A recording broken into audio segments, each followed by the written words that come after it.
Okay guys, nandito na tayo kila Sir Alex sa Tabaco. Look at that. Bago tayo umalis ng San Jose, ng Salogon, San Jose Partido, Camarines Sur, nagpa-full charge tayo 100% SOC.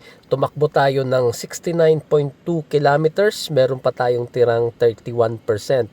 So meron pa tayong 16% bago ma-trigger yung ice. 'Di ba? So, ito 'yon para makita nyo ha. Galing dito, this is Camsur. Alright, sa Logon, San Jose, Partido, and then we drove all the way here. Very scenic yung area na yan. Kumuha tayo ng mga drone shots. Panoorin nyo later, abangan nyo yung full video natin sa YouTube.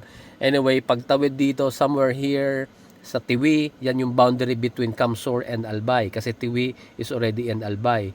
All the way to Malinao and then to Tabaco. 69.2 kilometers, wala tayong ginastos na gasolina. 'Di ba? Nice.